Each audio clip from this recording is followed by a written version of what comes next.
can breathe.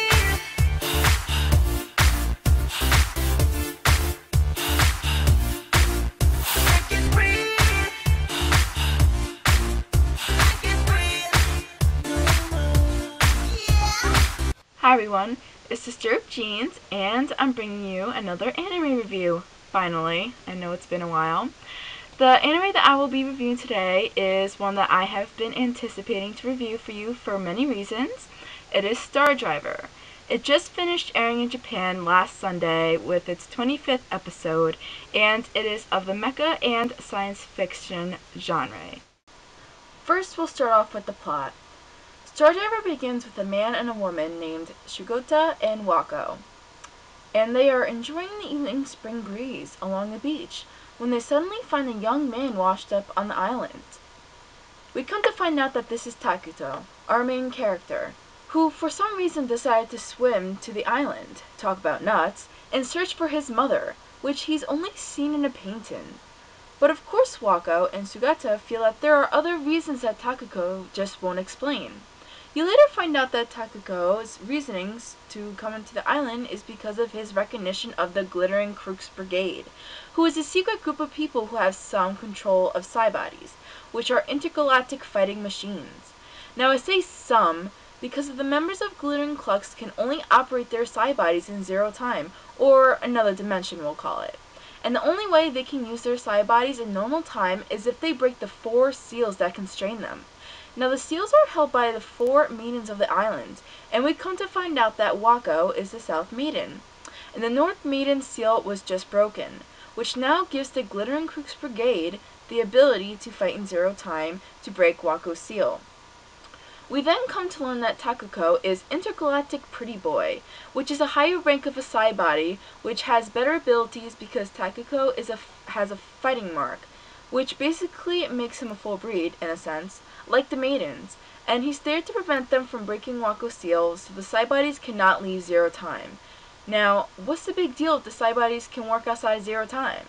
It's not only that, but basically you're told that if all 4 seals are broken, then basically the island will basically go into apocalyptic state, and so will the world. Well, oh shit. That's bad news then, isn't it? Sounds really interesting, right? It's only interesting because I watched the whole series and I understand everything that went on from it.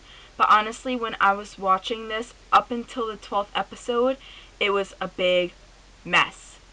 And when I say mess, like after each episode, I just want to freaking rip my hair out because it was so annoying. And actually, I will share with you some of the notes that I've been jotting down as I was watching this to show how confusing it was. Because with the StarDriver episodes, they didn't really give you much backstory, and they didn't really explain anything about the story with the dialogue. Most of it was kind of just high school bullshit with very little action considering it being a mecha anime. Maybe you're thinking, Jean, what the hell are you talking about? Well, I will share with you a little bit of my confusion, which overall gave me the rating of the plot a 5 out of 10. Yeah, kinda hurts. They never tell you the story of the Psy-bodies, when they were created, and why the maidens have seals, why the Psy-bodies can only fight in zero time, and why Intergalactic Pretty Boy is the strongest out of all of them.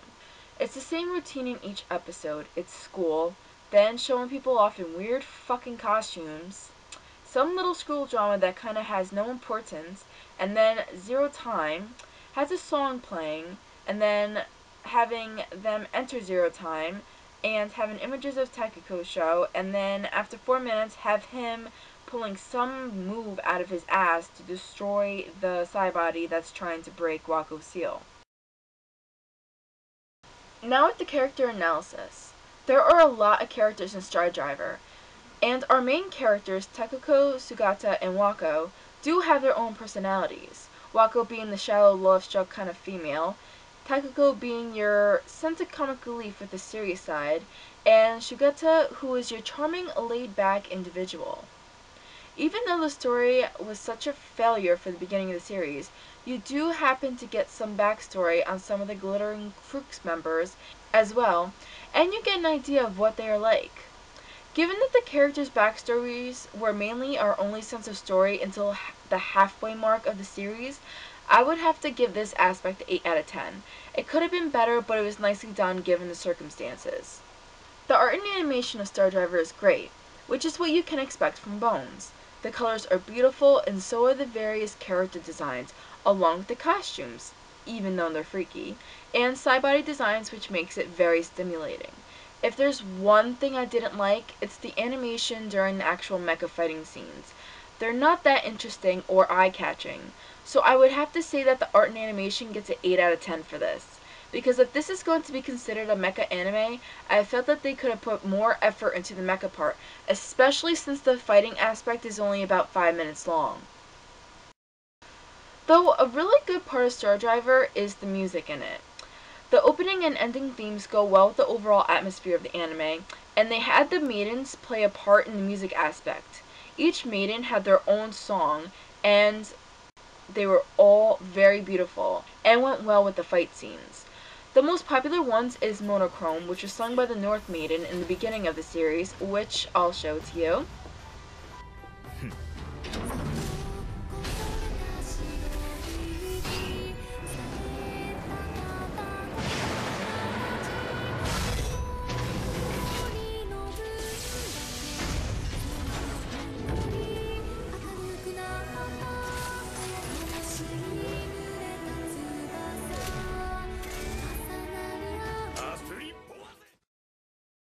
And the West Meetings, which is Mizuno's. They were both very nice.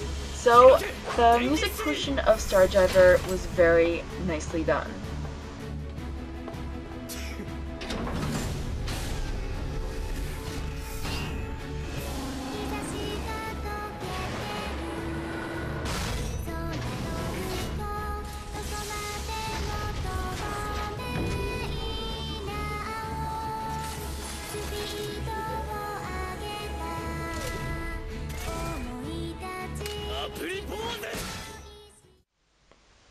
Now, like I said before, the first 10 episodes of StarDriver were just a complete mess due to the lack of story development that it had and how it was very disorganized.